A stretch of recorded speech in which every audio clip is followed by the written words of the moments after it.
बहुत बहुत शुभकामनाएं आप लोगों को, हमारे धनु राशि और लग्न के जातकों को, कि आपके लग्नेश बृहस्पति जो कि पिछले एक माह से अस्त अवस्था में चल रहे थे, उदित होने जा रहे हैं। लग्नेश का अस्त हो जाना कई मामलों में, वो भी गुरु जैसे प्लेनेट का। देखिए, गुरु जो है ना, वो नॉलेज है, ज्ञान है, हमारा कॉन्फिडेंस है।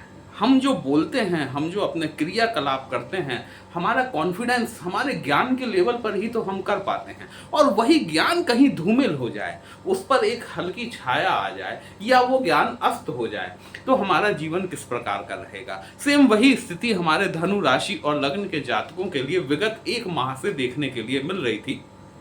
अब ये गुरुदेव बृहस्पति उदित होने जा रहे हैं। गुरु बृहस्पति आपके लग्नेश होते हैं और साथ ही साथ आपके चतुर्थ भाव अर्थात सुख स्थान के स्वामी होते हैं। गुरुदेव बृहस्पति का उदित होना और शनि देव का 13 जुलाई को वक्री होना, दोनों अपने आप में अभूतपूर्व घटना है। क्योंकि आपको 7.5 के चंगुल से कुछ समय के लिए मुक्ति मिलने वाली है, और जितने देर शनि वक्री रहेंगे, गुरुदेव बृहस्पति उदित अवस्था में रहेंगे। आपका लग्नेश आपको क्या फायदे देने वाला है, वही हम लोग आज डिस्कस करने वाले हैं। नमस्कार दोस्तों, कैसे हैं आप सभी। मैं आपका ज्योतिष मित्र श्लोक वर्मा आपके अपने चैनल श्री हनुमंत कृपा में आपका हार्दिक स्वागत करता हूं, अभिनंदन करता हूं। साथ ही अपने बड़े भैया श्री हनुमान जी से करबद्ध निवेदन करता हूं कि अपने हनुमत कृपा परिवार के सभी सदस्यों को, नए जुड़ने वाले सभी सदस्यों को सुख समृद्धि प्रदान करें, उन्हें उनके कार्यों में आशातीत सफलता प्रदान करें। दोस्तों, ये जो मेरे पीछे 9 का लिखा हुआ अंक आप देख रहे हैं ना, ये इस बात को दिखाता है या तो आपकी लग्न वृषभ है, या तो आपकी लग्न धनु है, या फिर आपकी राशि धनु है। गुरु महाराज पिछले माह अस्त अवस्था में आ गए थे, क्योंकि सूर्य के साथ में बैठे हुए थे। अब जो है ये गुरुदेव बृहस्पति उदित होने जा रहे हैं, और उदित होकर देखिए बैठे कहाँ हैं, सप्तम भाव में। केंद्र भाव के स्वामी होते हैं गुरुदेव बृहस्पति आपके। ये जो 1, 4, 7, 10 ये जो भाव होते हैं ना, ये हमारे केंद्र भाव होते हैं। और केंद्र भाव के स्वामी का केंद्र भाव में आकर बैठ जाना, वह भी बृहस्पति जैसे प्लेनेट का, जो कि डिवाइन नॉलेज का प्लेनेट है, ज्ञान का प्लेनेट है। कहीं ना कहीं ये आपको कई चीजों में उन्नति देने वाला है। बैठे कहाँ हुए हैं, इस चीज को समझिएगा।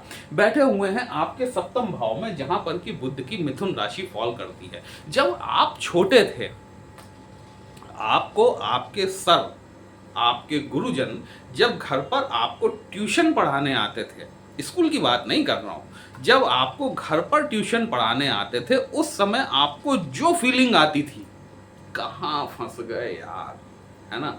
और यदि कहीं आप शरारती बच्चे थे, तो वो गुरुवर भी सोचते थे कहाँ फंस गए। ठीक है, अब पढ़ाना तो है साहब, ट्यूशन तो लेनी है। तो दोनों ही छात्र और शिक्षक अपने आप को फंसा हुआ महसूस करते हैं, क्योंकि जेमिनी है, युवराज बुध की राशि है। ठीक है, और गुरुदेव आकर बैठे हुए हैं सप्तम भाव में ज्ञान देने के लिए। सप्तम भाव जीवन साथी का होता है, सप्तम भाव आपके दाम्पत्य सुखों को होता है, सप्तम भाव आपकी पार्टनरशिप को दिखाता है, भले वो आपका लाइफ पार्टनर हो या फिर आपका व्यवसायिक पार्टनर हो। दोनों ही पार्टनरशिप को हमारा सप्तम भाव दिखाता है। सप्तम भाव ही यही दिखाता है कि आप लोगों से किस तरीके से अपने आप को जोड़ पाते हैं, कम्युनिकेट कर पाते हैं, लोग आपकी बातों को किस तरीके से लेते हैं, कितनी गंभीरता से आपकी बातों को सुनते और समझते हैं, ये आपका सप्तम भाव दिखाता है। डोमेन बहुत बड़ा है सप्तम भाव का, लेकिन इसको शॉर्ट में हम इतना ही समझ लेते हैं। कहीं भी अच्छा लगे वीडियो तो कमेंट बॉक्स में जय श्री राम लिखेंगे, आपको भी अच्छा लगेगा, हमें भी अच्छा लगेगा आपके लिए इस तरह के विश्लेषण लेकर आने के लिए।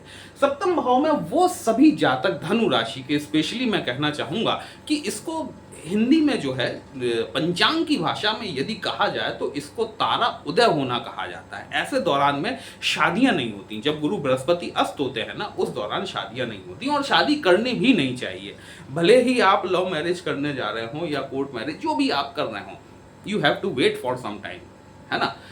और इस समय में जब गुरु उदित हो रहे हैं, वो सभी जातक धनु राशि के जो कि अपने विवाह के लिए इच्छुक हैं, आकांक्षित हैं, कहीं ना कहीं बृहस्पति देव आपका यदि शादी नहीं करा पाए तो संबंध पक्का कराने में कोई कसर नहीं छोड़ने वाले, यदि बृहस्पति की स्थिति आपकी पत्रिका में शुभ है तो। नया व्यवसाय शुरू करने की तरफ अब आप आगे बढ़ सकते हैं। कोई नई पार्टनरशिप आप स्टार्ट करने के बारे में सोच रहे हैं। आपको यदि फंड्स के अरेंजमेंट नहीं हो पा रहे थे, आपको फंड्स के अरेंजमेंट होना शुरू हो जाएंगे। आपके ओवरऑल सुखों में वृद्धि देखने के लिए मिलेगी, भले वो आपका दाम्पत्य सुख हो चाहे आपका व्यावसायिक सुख हो, दोनों ही सुखों में आपको वृद्धि देखने के लिए मिलने वाली है। एक्सपेंशन, बृहस्पति एक्सपेंशन के कारक हैं। देखिए, चीजों को फैलाते हैं, राहु जितना नहीं। राहु जो फैलाता है वो अलग है, बृहस्पति जो देते हैं, और बृहस्पति से भी अच्छा जो देते हैं वो शनिदेव देते हैं, क्योंकि शनिदेव जो भी देते हैं ना वो आपके पास में टिका रहता है, लाइफ लॉन्ग आपके पास रहता है। ठीक है, तो बृहस्पति जो है, बृहस्पति भी एक्सपेंशन के कारक हैं। नई ब्रांचेस, नया बिजनेस स्टार्ट करने के बारे में, नई पार्टनरशिप स्टार्ट करने के बारे में आप डेफिनेटली इस बारे में सोचने वाले हैं, और ये आपके साथ में होने वाला है। गुरुदेव बृहस्पति की 3 दृष्टियां होती हैं दोस्तों, 5वीं, 7वीं और 9वीं। जैसा कि आपको पता है, गुरु बृहस्पति की 5वीं दृष्टि जो है 1, 2, 3, 4, 5 एकादश भाव पर है, लाभ भाव पर। लाभ भाव पर गुरु बृहस्पति की यहां पर शुक्र की राशि आती है, देखिए तुला राशि। एकादश भाव हमारे लाभ भाव को दिखाने वाला होता है। बृहस्पति कैसे भी हो, बृहस्पति आपकी पत्रिका में कैसे भी हो सकते हैं, लेकिन बृहस्पति की दृष्टियों में जो है अमृत होता है।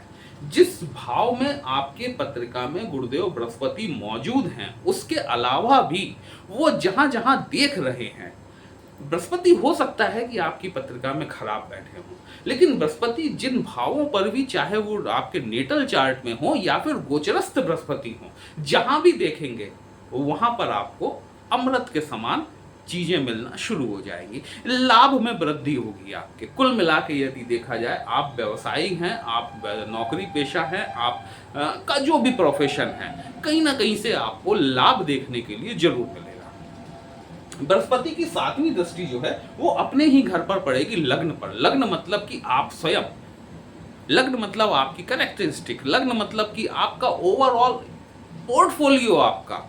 ठीक है, लग्न मतलब आपका इम्यूनिटी सिस्टम, लग्न मतलब आप।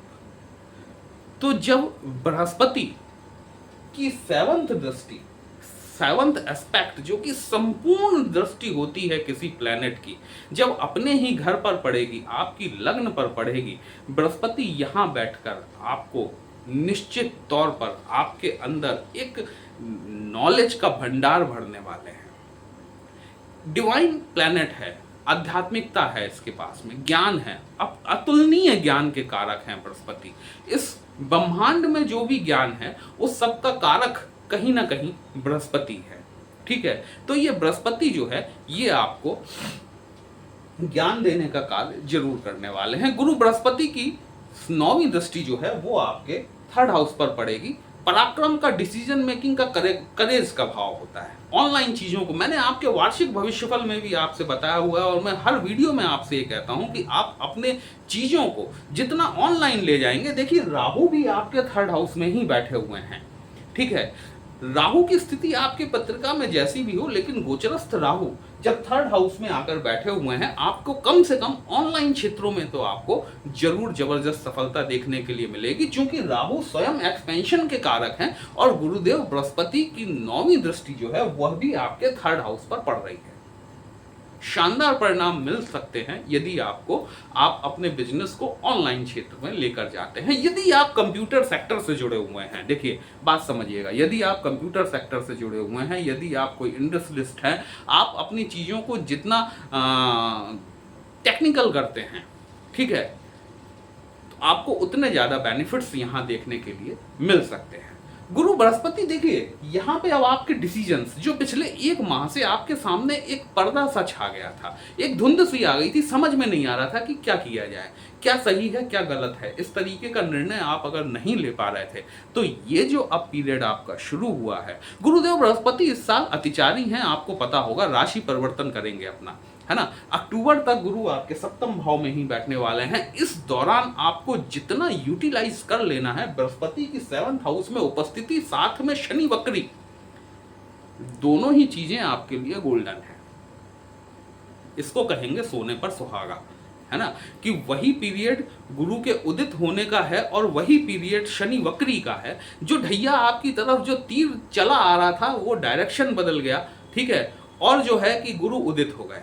कहीं ना कहीं यहाँ भी गुरु ने आपको बचाने का ही काम किया है, क्योंकि जब हम प्लेनेटरी पोजीशन देखते हैं ना, तो बृहस्पति के पीछे ही शनिदेव हैं, ठीक है। इसीलिए बृहस्पति को जीवनदायी प्लेनेट कहा जाता है, क्योंकि ये हर पृथ्वी को हर तरह की समस्याओं से रोकने का काम जो करता है ना, वो गुरुदेव बृहस्पति द्वारा किया जाता है। यहाँ भी देखिए गुरुदेव बृहस्पति ने आपको शनि की ढैया से कहीं ना कहीं तो बचाने का काम कर ही रहे हैं। भले वो उसे रोक नहीं सकते, लेकिन खुद उदित होकर आपको ज्ञान चक्षु खोलकर आपके बिजनेस, आपकी पार्टनरशिप, आपके दाम्पत्य सुखों में बढ़ोतरी करके कहीं ना कहीं आपको लाभ देने का काम जरूर होने वाला है। अच्छा, एक चीज और महत्वपूर्ण परिवर्तन होने वाला है दोस्तों। केतु महाराज जो हैं ये शुक्र के नक्षत्र में गोचर करने वाले हैं, और ये शायद मेरे ख्याल में 14 जुलाई को केतु के नक्षत्र में गोचर करेंगे। यहाँ थोड़ी सी सावधानी आपको बरतनी है। देखिए, केतु मतलब सावधानी।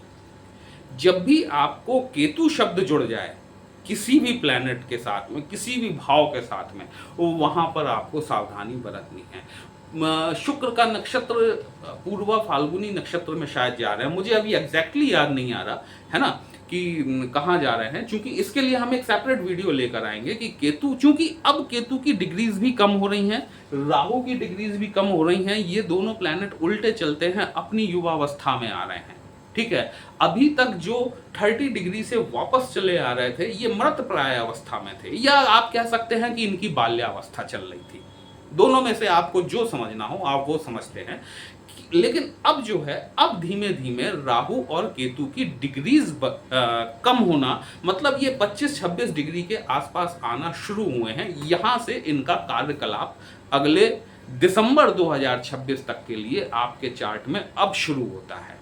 तो ये प्रभाव किस तरीके का रहने वाला है, क्योंकि राहु महाराज तो गुरु के पूर्वा भाद्रपदा नक्षत्र में चल ही रहे हैं, केतु महाराज भी दूसरे गुरु के नक्षत्र में जा रहे हैं। यहाँ पर ये आपके लिए क्या करने वाले हैं, इसके लिए सेपरेट वीडियो लेकर आते हैं। वीडियो कहीं भी अच्छा लगा हो कमेंट बॉक्स में जय श्री राम तो आपको लिखना ही है।